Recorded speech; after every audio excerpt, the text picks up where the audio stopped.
બરાબર, એની તમારે કોઈ ચિંતા કરવાની જરૂર નથી. એ હાલ માટે કંઈ છે નહીં અત્યારે એવું. બરાબર, એટલે તમારે તમારી રીતે તમારું કામ કરતું રહેવાનું. બરાબર, એનું કોઈ એવા કોઈ ઉતાવળિયા નિર્ણયો તાત્કાલિક ના હોય, એ તો આગામી સમય માટે છે એમ. બરાબર, ચાલો આપણે ગઈકાલે વિદ્યુત વહન પર વાત કરી. બરાબર, કંડક્ટર્સ બેન્ડ, વેલેન્સ બેન્ડ, એના વચ્ચેનો ગેપ, જેને શક્તિ ગેપ ઈજી કહેવાય, એ ગેપ અતિ નાનો હોય એ વાહક પદાર્થો, અતિ મોટો હોય એ અવાહક, અને કંઈ મધ્યસ્થ હોય એ અર્ધવાહક. અને આજે આપણે અર્ધવાહકો પર ચર્ચા કરવી છે. બરાબર, બસ આજનું સેટિંગ અને કાલનું સેટિંગ આપણું ચેપ્ટર પૂર્ણ થઈ જશે. બરાબર, ચાલો કદાચ પરમ દિવસના સેટિંગમાં થોડું કંઈ નાનું બાકી રહે તો એ પતાવી અને આપણે આપણા મૂળભૂત વસ્તુ પર પાછા જતા રહીશું જ્યાંથી કામકાજ બાકી છે. ચાલો, અર્ધવાહકોમાં વિદ્યુતનું વહન.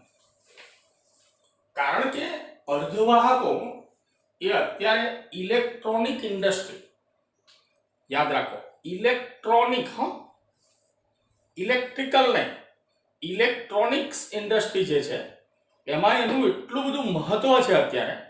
બરાબર, અર્ધવાહકોનું, સેમિકન્ડક્ટર્સનું.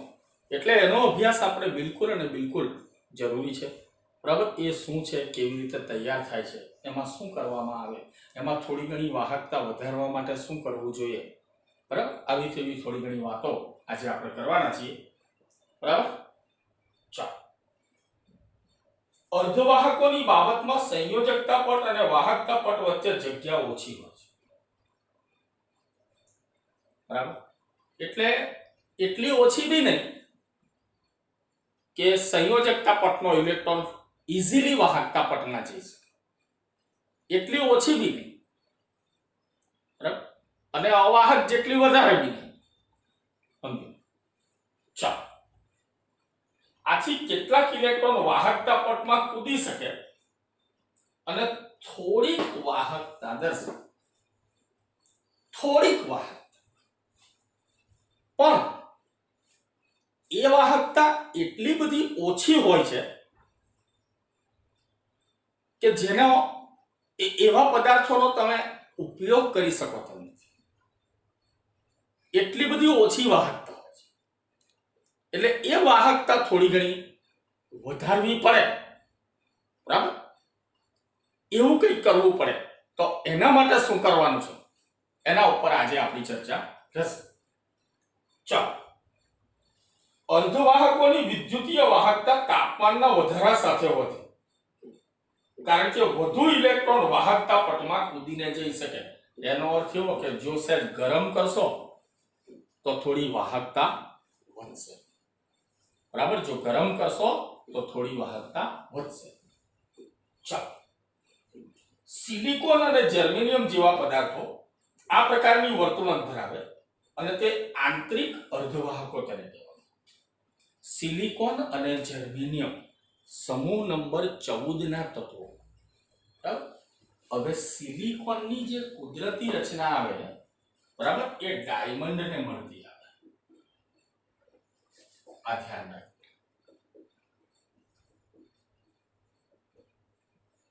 હીરાને મળતી આવે.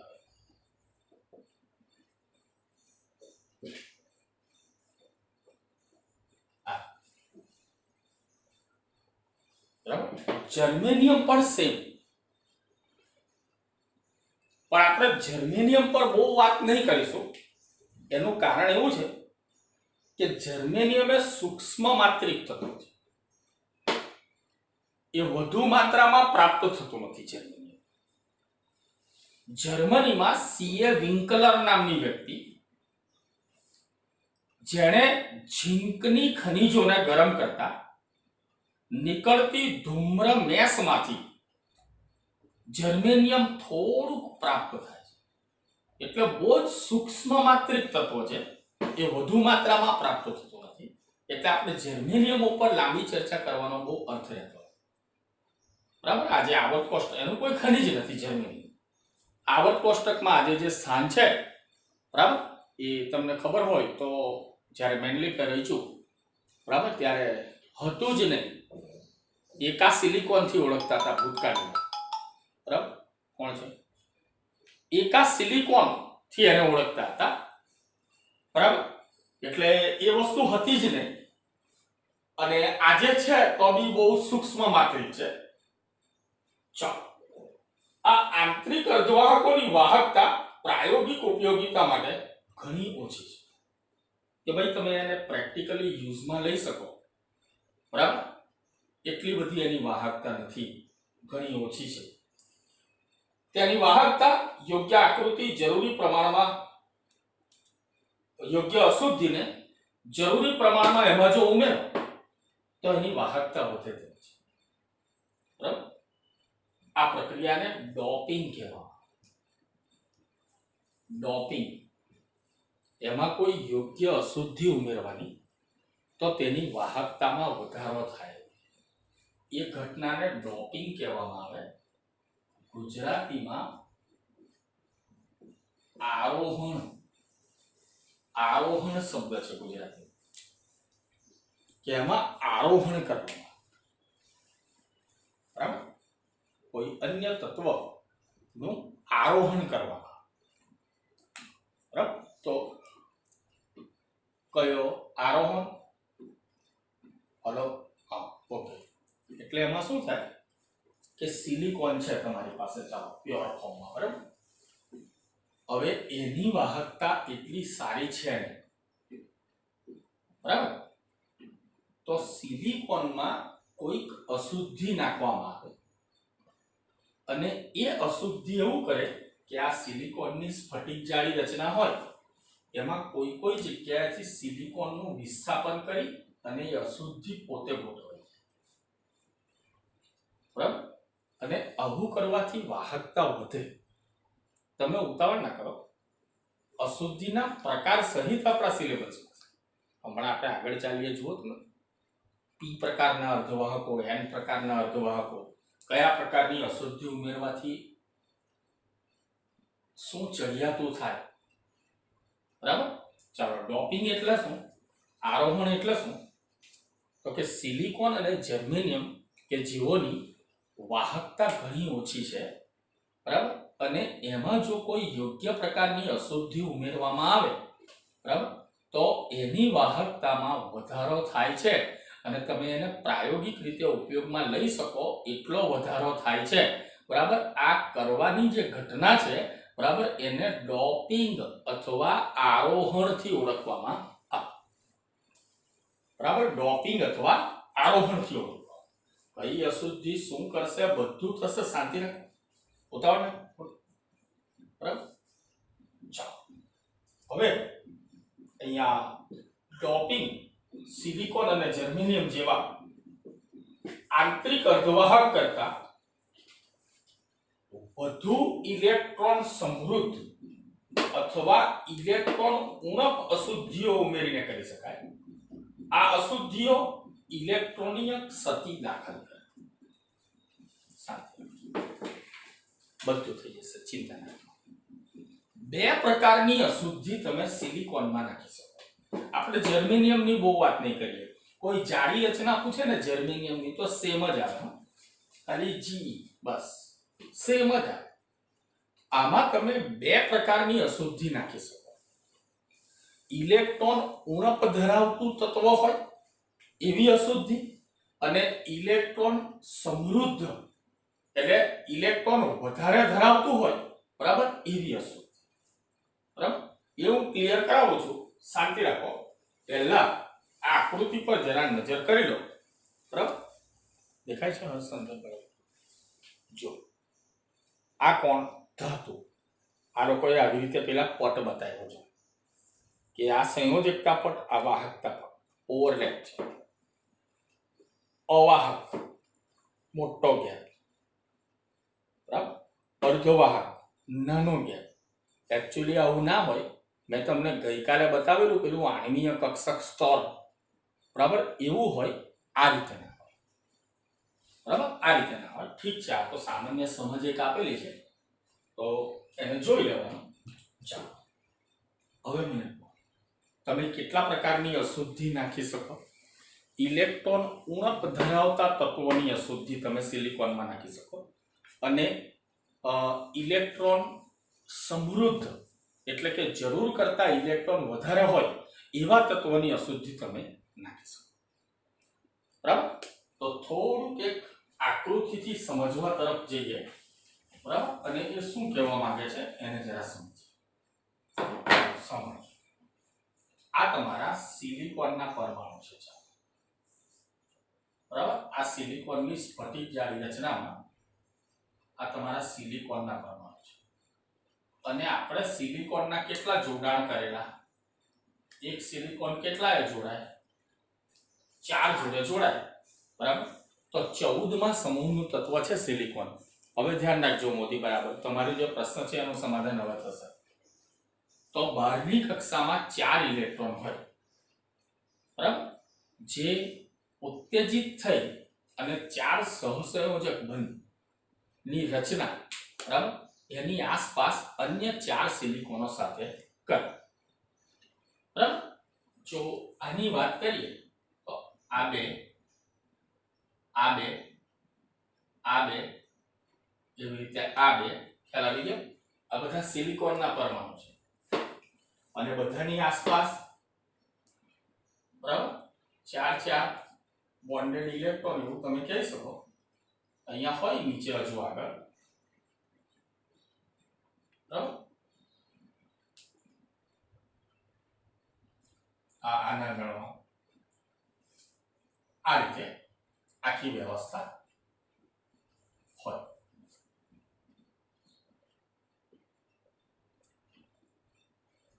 બરાબર,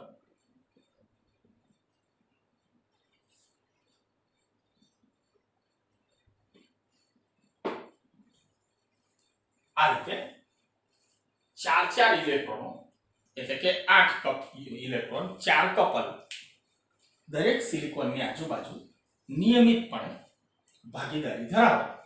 બરાબર, એટલે તેની બાહ્યતમ કક્ષામાં, બરાબર, ટોટલ દરેક સિલિકોન પરમાણુએ 8 ઇલેક્ટ્રોન ગણે. બરાબર, એકાનો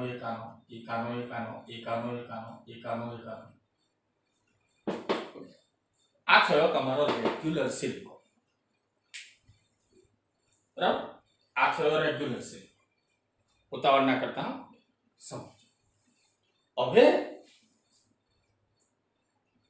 હવે ઇલેક્ટ્રોન સમૃદ્ધ અશુદ્ધિ નાખવા. એનો અર્થ શું? તો કે તમે સિલિકોન એ 14મા સમૂહમાં આવે તો તમે એમાં 15મા સમૂહનું કોઈ તત્વ અશુદ્ધિ તરીકે નાખી. 15મા સમૂહનું કોઈ તત્વ તમે અશુદ્ધિ તરીકે નાખી.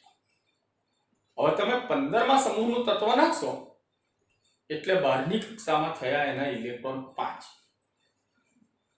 અને મૂળ જાળી રચનામાં દરેક સિલિકોનના પોતાના હતા 4. બરાબર, તો જો તમે 15મા સમૂહનું તત્વ માનો કે આર્સેનિક, બરાબર, જો તમે આર્સેનિક નાખશો અને આને હટાવશો, સિલિકોનના સ્થાને તમે આર્સેનિકની અશુદ્ધિ નાખશો, તો એનો એક વધારાનો ઇલેક્ટ્રોન, બરાબર, તમારા સિલિકોનની અંદર સ્ફટિક જાળી રચનામાં માલુમ પડશે. પ્રતિ આર્સેનિકે આવા ઘણી બધી જગ્યાએ તમે, બરાબર, રિપ્લેસ કરાવી દો. સિલિકોનની જગ્યાએ કોને નાખી દો? આર્સેનિકને નાખી દો. તો પ્રતિ આર્સેનિકે એક ઇલેક્ટ્રોન તમારી સ્ફટિક જાળી રચનામાં મુક્ત સ્થિતિમાં નોન બોન્ડેડ ફોર્મમાં, બરાબર, સ્ફટિક જાળી રચનામાં તમને પ્રાપ્ત થતો દેખાશે. માટે હવે આવા સિલિકોનનો, બરાબર, થોડોક નેગેટિવ ચાર્જ ચડિયાતો જશે. due to unpaired delocalized electron. બરાબર. તો આમાંથી જે અર્ધવાહક રચાય, બરાબર, એને તમે નેગેટિવ ચાર્જ ધરાવતો એટલે કે સ્મોલ n પ્રકારનો અર્ધવાહક,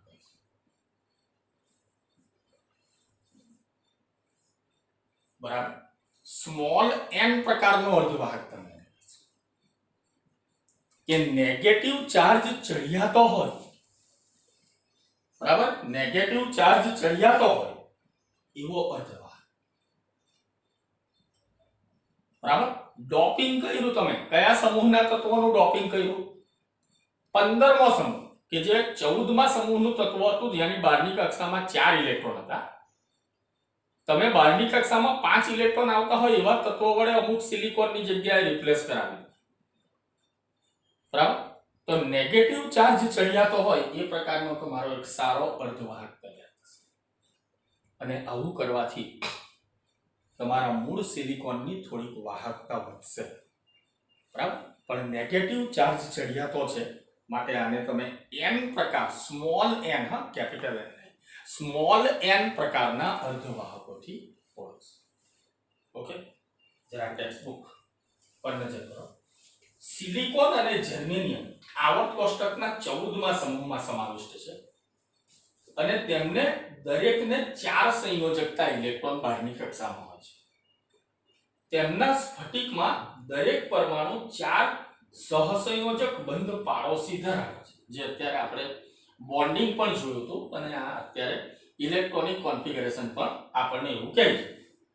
ચાલો, જ્યારે તેનું સમૂહ 15ના તત્વો જેવા કે ફોસ્ફરસ અથવા આર્સેનિક, ફોસ્ફરસ કરતા આર્સેનિકનો વધારે ઉપયોગ થાય છે, આ પણ ધ્યાન રાખજો. પ્રેક્ટિકલી ફોસ્ફરસ કરતા આર્સેનિકનો વધારે ઉપયોગ થાય, કારણ કે ફોસ્ફરસ થોડો મૃદુ આવે, બરાબર, અને ફોસ્ફરસ પાછો P4 ફોર્મમાં હોય, બરાબર, એટલે આર્સેનિક એના કરતા વધારે બેટર રહે આ કામની અંદર.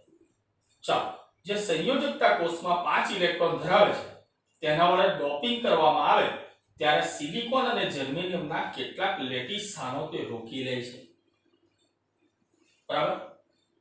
5માંથી 4 ઇલેક્ટ્રોન સિલિકોનના પાડોશી પરમાણુ સાથે સહસંયોજક બંધ બનાવવામાં વપરાય છે. 5મો ઇલેક્ટ્રોન વધારાનો છે તે વિસ્થાનીકૃત, હમણાં મેં તમને કીધું કે ડિલોકેલાઇઝ્ડ હોય, આ વિસ્થાનીકૃત ઇલેક્ટ્રોન ડોક કરેલા સિલિકોનની વાહકતા વધારે. અહીંયા વાહકતાનો વધારો ઋણભારિત ઇલેક્ટ્રોનને કારણે હોય, જેથી તે ઇલેક્ટ્રોન સમૃદ્ધ અશુદ્ધિ સાથે ડોપ કરેલા સિલિકોન સ્મોલ n પ્રકારનો અર્ધવાહક, બરાબર. બોલો, 14મા સમૂહના તત્વની અંદર 15મા સમૂહના તત્વનું આરોહણ, બરાબર. તો સ્મોલ n પ્રકારનો અર્ધવાહક નેગેટિવ ચાર્જ પોતે ચડિયાતો ધરાવતો હોય, બરાબર, એ પ્રકારનો અર્ધવાહક પ્રાપ્ત થાય, બરાબર. આમાં કોઈ પ્રશ્ન હોય તો બોલો. બોલો.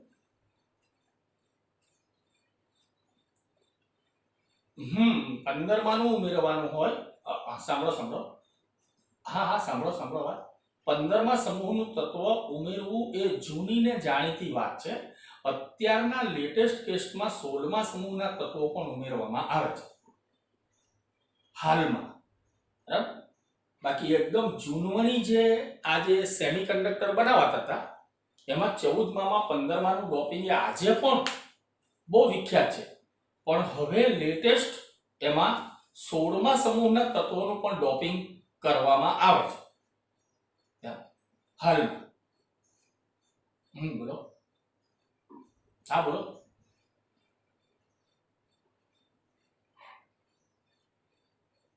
વધી જાય, સ્વાભાવિક છે ને.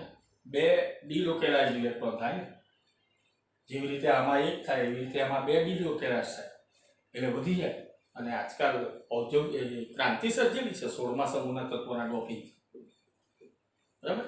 એટલે 16માનું ડોપિંગ કરાય, પણ આપણો જૂનવણી ખ્યાલ જે છે એ આ છે, બરાબર. ચાલો, હવે આપણે આગળ વધીશું.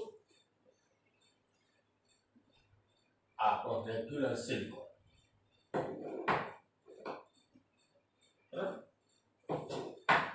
હવે ઇલેક્ટ્રોન ઉણપ અશુદ્ધિ કેટલા કહો છો?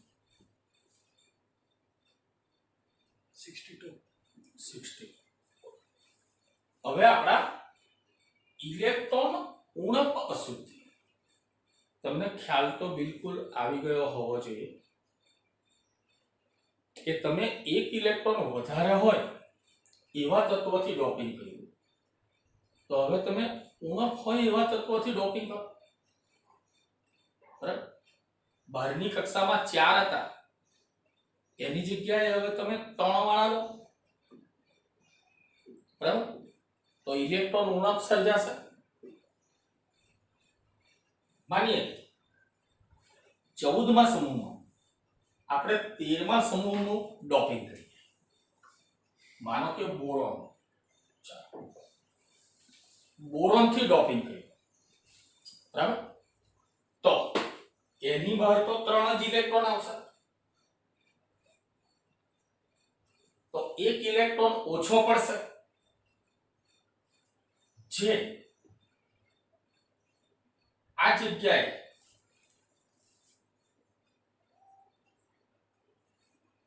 ધનવીજ ભારિત છિદ્રની રચના થશે. એ અહીંયા પ્રોટોન વધારે બોલે છે એક અને ઇલેક્ટ્રોન ખૂટે છે, એટલે ધનવીજ ભાર ચડિયાતો થયો. આ બે કેન્દ્રોની વચ્ચે ધનવીજ ભાર ચડિયાતો થઈ ગયો. એવી રીતે અન્ય જગ્યાએ પણ બધા બોરોનના વિસ્થાપન બોરોનથી કરે તો બધી જગ્યાએ આવું બને, એટલે પોઝિટિવ ચાર્જ ચડિયાતો છે. બરાબર, તો બિલકુલ સ્વાભાવિક વાત થઈ ગઈ કે આ કયા પ્રકારના અર્ધવાહકો કહેવાશે? પી પ્રકારના અર્ધવાહક. પેલા નેગેટિવ ચાર્જ ચડિયાતો હતો, હવે અહીંયા જે બોરોન સિલિકોનના જે બે કેન્દ્રો હોય, બરાબર, એ કેન્દ્રોની વચ્ચેના ભાગમાં એક પ્રોટોનનો વીજભાર વધારે બોલતો હોય, કારણ કે એની અગેન્સ્ટમાં ઇલેક્ટ્રોનની સંખ્યા ઓછી હોય. બરાબર, એટલે અહીંયા પોઝિટિવ ચાર્જ તમારો ચડિયાતો બોલે છે. બરાબર, તો આ થયા તમારા પી પ્રકારના અર્ધવાહક. બરાબર, એમાં તમે 13મા સમૂહનું, બરાબર, તત્વ, બરાબર, બોરોન છે, એલ્યુમિનિયમ છે, આનો ઉપયોગ કરીશ. બરાબર, ચાલો ટેક્સ્ટ. સિલિકોન અને જર્મેનિયમમાં સમૂહ 13 ના તત્વો બોરોન, એલ્યુમિનિયમ અથવા ગેલિયમ જે 3 સંયોજકતા ઇલેક્ટ્રોન ધરાવે છે તેની સાથે ડોપ કરી શકાય. હવે શું થાય છે, આ લોકો લખે છે ગેલિયમ, નો ડાઉટ, ના નથી કહેતા, ગેલિયમનો યુઝ બહુ ના થાય. બરાબર, કારણ કે ગેલિયમનું ગલન બિંદુ અપવાદ રૂપે ફક્ત 30°C, ઓન્લી 30°C. બરાબર, એટલે થોડુંક જો તાપમાન વધારે હોય ને તો એ લિક્વિડ ફોર્મમાં મર્ક્યુરીની જેમ, બરાબર, એટલે પછી સેમિકન્ડક્ટર બનાવવામાં મજા ના આવે, એટલે ગેલિયમ નો યુઝ થોડો ઓછો થાય છે. બરાબર, બોરોન છે, એલ્યુમિનિયમ છે, ઇટ્સ ઓલરાઈટ. ચાલો, તે જગ્યા જ્યાં ચોથો ઇલેક્ટ્રોન ગુમ થયેલો જણાય છે તેને ઇલેક્ટ્રોન છિદ્ર અથવા ઇલેક્ટ્રોન રિક્તતા કહેવામાં, કે ભાઈ ઉણપ બોલે એમ, અને આજુબાજુના કેન્દ્રોનો વીજભાર +1 જેટલો વધી જાય એમ. ચાલો, પાડોશી પરમાણુમાંથી ઇલેક્ટ્રોન આવીને આ છિદ્રને ભરી દે, પણ આમ કરવામાં તે પોતાના મૂળ સ્થાનમાં ઇલેક્ટ્રોન છિદ્ર છોડી જાય, એટલે છિદ્ર જ પડે આ પ્રકારના. જો આ પ્રમાણે બને તો આવું દેખાશે કે ઇલેક્ટ્રોન છિદ્ર નહીં ભરાયેલા ઇલેક્ટ્રોન છિદ્રની વિરુદ્ધ દિશા. જો તમારા આ ઇલેક્ટ્રોન મૂવેબલ હોય તો આ ઇલેક્ટ્રોનની ગતિ જો આમ જતી હશે ને, બરાબર, વાહકતા દરમિયાન, તો અહીં જે ધનવીજ ભારિત છિદ્ર પડે એની ગતિ એના કરતા વિરુદ્ધ દિશામાં છે. કે જે વિવર હોય એક ધનભારિત ક્ષેત્રની દિશા ગતિની એ ઇલેક્ટ્રોન મૂવિંગ જે કરે, બરાબર, એની દિશા કરતા વિરુદ્ધ દિશામાં એની ગતિ થતી હોય. ચાલો, વિરુદ્ધ દિશામાં જશે. વિદ્યુત ક્ષેત્રની અસર હેઠળ ઇલેક્ટ્રોન ધનભાર ધરાવતી પ્લેટ તરફ ઇલેક્ટ્રોન છિદ્ર દ્વારા જશે. એમ દેખાશે કે ઇલેક્ટ્રોન છિદ્ર ધનભાર વડે રોકાયેલા છે, તે ઋણભારિત પ્લેટ તરફ ખસશે. આ પ્રકારના અર્ધવાહકો પી પ્રકારના અર્ધવાહકો કહેવાય. જો તમે બે પ્લેટ રાખશો, બરાબર, તો ધનભાર તરફ આ બાહ્યતમ કક્ષાના ઇલેક્ટ્રોન મૂવિંગ કરશે, તો ઋણભાર તરફ આ ધનની જ ભારિત એક અવકાશ જે પડે છે, બરાબર, એ. તો આ છે તમારા પી પ્રકારના, બરાબર. કોઈ પ્રશ્ન હોય તો વાત કરી શકો, બાકી આગળ વધીએ, સમય ઓછો છે, જલ્દી કરજો. હલો હલો હલો, હા હલો, હા બોલો. શું એવું ના હોય પંચા? એવું ના હોય પંચા. બંનેમાંથી વાહકતા કોની વધારે આવે એવું કઈ ના હોય. તમે જેટલું ડોપિંગ વધારે કરાવો તેમ વાહકતા વધારે આવે. પછી એ તમારો એન પ્રકારનો હોય કે પી પ્રકારનો, ડોપિંગની માત્રા પર આધાર રાખે કે તમે ડોપિંગ કેટલી માત્રામાં કરાવો છો, બરાબર. આવું એટલે આનું વધારે ને આનું ઓછું ને એવું ના હોય. બરાબર, ઓકે. હા, તો સર તો નો પ્રોબ્લેમ, પણ સિલિકોન જ હોવો જોઈએ. તો પેલી બાજુ 15 માનું ને આ બાજુ 13 માં, તો ઓકે, ઓલરાઈટ, સરખું, બરાબર. ચાલો, તો હવે એન અને પી પ્રકારના અર્ધવાહકોના અનુપ્રયોગો પર આપણે વાત લઈ લેવી છે આજે. એટલે છેલ્લે મેગ્નેટિક પ્રોપર્ટી કાલે આપણી રહી ફક્ત, અને પૂર્ણાંકી થઈ ગયા, બરાબર. આપણી પાસે હજી 10 મિનિટ છે, બરાબર. ચાલો વધીએ. જોજો થોડોક ઇલેક્ટ્રોનિક સાઈડનો પોઈન્ટ છે, બરાબર, અને થોડી ઘણી નીચે, સાવ નીચે થોડી ભૂલો પણ થયેલી છે, બરાબર. એ થોડુંક આપણે સુધારીશું નહીં, પણ સત્ય વાત શું છે તે હું તમને કહી દઈશ. ચાલો, ઇલેક્ટ્રોનિક સંઘટકો બનાવવા માટે એન પ્રકારના અને પી પ્રકારના અર્ધવાહકોના જુદા જુદા સંયોગીકરણો થાય છે.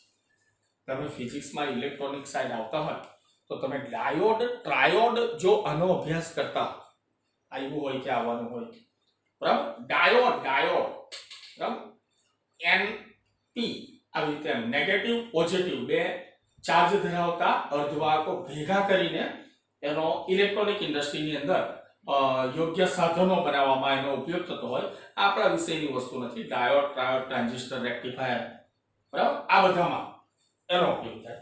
એન અને પી પ્રકારના અર્ધવાહકો જુદા જુદા સંયોગીકરણથી વપરાય.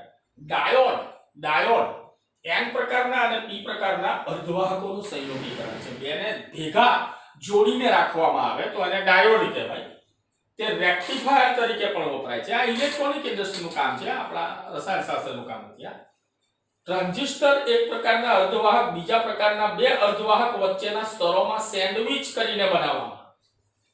NPN, નેગેટિવ, પોઝિટિવ, નેગેટિવ, બરાબર.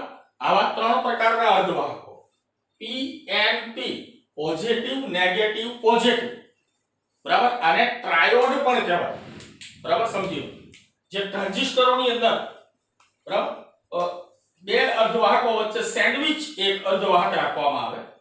રેડિયો અથવા ઓડિયો સિગ્નલ ને પારખવા અથવા પ્રવર્ધિત કરવા માટે વપરાય છે. એમ્પ્લીફાય, બરાબર. એમ્પ્લીફાયર સમજતા હશો તમે કે તમે ધીરેથી બોલો તો અવાજ જોરમાં આવે, આ એમ્પ્લીફાય કયું કહેવાય. તો આવા બધા જે એપરેટસ છે ઇલેક્ટ્રોનિક સાઈડના, બરાબર, એની અંદર આવા ટ્રાન્ઝિસ્ટર ને વગેરેની અંદર આનો ઉપયોગ થાય છે. આ ઇલેક્ટ્રોનિક ઇન્ડસ્ટ્રીનું કામ છે. સૌરકોષ તમે ફોટોડાયોડ જોયો હશે, બરાબર. સૂર્યપ્રકાશ પ્લેટ હોય એ સિલિકોનની પ્લેટ હોય, અને આખા સૌરકોષને વિદ્યુતીય ઉર્જામાં રૂપાંતરિત કરે, બરાબર. એ ફોટોડાયોડ છે જે પ્રકાશ અને ઉર્જાનું વિદ્યુતીય ઉર્જામાં રૂપાંતર.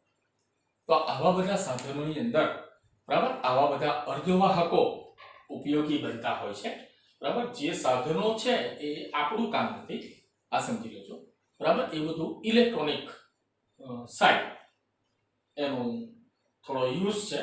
ચાલો જર્મેનિયમ અને સિલિકોન સમૂહ 14 ના તત્વો છે, તેથી 4 સંયોજકતા ઇલેક્ટ્રોન તેની લાક્ષણિકતા હોય, આથી તે હીરાની જેમ બંધ રહે છે.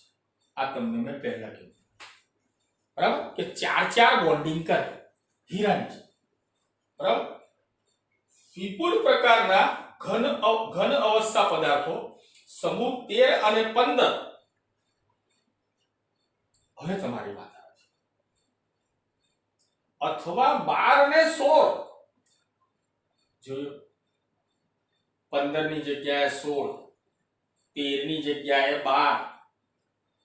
આ નવી સિસ્ટમ અત્યારે લેટેસ્ટ હાલમાં ચાલે છે. ના સંયોગીકરણથી બનાવાયા સિલિકોન, જર્મેનિયમ અથવા સિલિકોનના સરેરાશ 4 સંયોજકતા ઇલેક્ટ્રોનને ઉદ્દીપિત કરે. સમૂહ 13 અને 15 ના વિશિષ્ટ સંયોજક 13 + 15 ભેગા કરીને ઇન્ડિયમ સ્ટીબાઇન, ઇન્ડિયમ એન્ટીમની સારા અર્ધવાહકો, એલ્યુમિનિયમ ફોસ્ફાઇડ 13 અને 15, ગેલિયમ આર્સેનાઇડ, બરાબર, ગેલિયમ આર્સેનાઇડ, આ બધા લેટેસ્ટ અત્યારે શોધાઈ રહ્યા છે. ગેલિયમ આર્સેનાઇડ અર્ધવાહકો ખૂબ જ ઝડપી પ્રતિક્રિયા આપે છે અને તેમણે અર્ધવાહકોની ડિઝાઇનોમાં ક્રાંતિ સર્જી છે. આ બધા જે આવી રહેલા છે નવા, બરાબર છે, આ તો બહુ જૂનવણી અને આપણો અભ્યાસ છે, આપણા સિલેબસમાં છે. ચાલો, ZnS ઝીંક 12મો સમૂહ, સલ્ફર 16મો સમૂહ. 12 ને 16 નું doping. Cadmium sulphide, cadmium selenide CdSe અને mercury telluride HgTe, mercury telluride સમૂહ 12 અને 16 ના સંયોજનોના ઉદાહરણ. 12 માં 16 નું ડોપિંગ. આ બી લેટેસ્ટ. આ સંયોજનોમાં બંધ સંપૂર્ણ સંતોષકારક નથી હોતા અને આયનીય લાક્ષણિકતા બંને તત્વોની વિદ્યુત ઋણતા પર આધાર રાખે.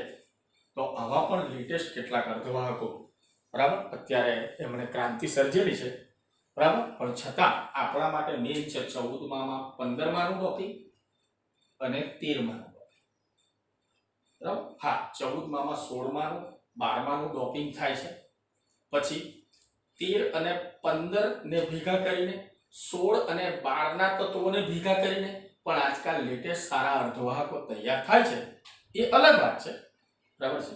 ચાલો, એ શીખવું રસપ્રદ છે કે સંક્રાંતિ ધાતુના ઓક્સાઇડ જોજો એ વિદ્યુતીય ગુણધર્મોમાં નોંધપાત્ર તફાવત ધરાવે છે. TiO, પછી CrO2 અને ReO3, titanium oxide, chromium dioxide, rhenium oxide, બરાબર, આ ધાતુની જેમ વર્તે છે, એટલી જબરજસ્ત તેમની વાહકતા છે. બોલો, રેહેનિયમ ઓક્સાઇડ ની વાહકતા અને દેખાવ બંને કોપર જેવા છે. આ ભૂતકાળમાં પૂછાયું છે. ReO3 ની વાહકતા અને દેખાવ બંને કોપર જેવા છે. એન છે, જરા જલ્દી કરજો, સમજજો. ચાલો, બીજા કેટલાક oxide VO2, vanadium oxide, vanadium dioxide અને ટેક્સ્ટબુક લખે છે કે VO3, બરાબર. મેં તમને કીધું કે થોડી ભૂલ છે, વેનેડિયમ +6 કદી ના આવે, બરાબર, એ +6 કદી ના આવે, એની બહારની કક્ષામાં 5 હોય, એટલે આ જગ્યાએ ખરેખર છે ને V2O5 VO3 ના હોય તો વેનેડિયમ +5 થાય, બરાબર. અને TiO3, એટલે TiO3 તો ટિટેનિયમ +6 થઈ ગયો, બરાબર છે. એ +6 ના હોય, ટિટેનિયમની બહારની કક્ષામાં 4 જ ઇલેક્ટ્રોન હોય, એક TiO2 હોય. TiO2 તાપમાન પર આધારિત ધાત્વિક અથવા અવાહકતાનો ગુણધર્મ ધરાવે, બરાબર. TiO2 આવે, O3 ના આવે કોઈ સંજોગે, બરાબર. અને ટિટેનિયમના ઓક્સાઇડો જે છે, બરાબર, એની તો બહુ જ વિવિધતા છે. જો હું તમને કહી દઉં, આ સુવાહક, આ અર્ધવાહક અને આ અવાહક. બોલો, TiO સુવાહક, Ti2O3 અર્ધવાહક અને TiO2 આ અવાહક. તો સંક્રાંતિ ધાતુ તત્વોના ઓક્સાઇડો કેટલાક આવી વાહકતા સારી ધરાવે છે. બરાબર, આપણો સમય પણ પૂર્ણ થાય છે. આવતીકાલે કન્ટિન્યુ કરીશું ચુંબકીય ગુણધર્મોથી આગળ. ભલે.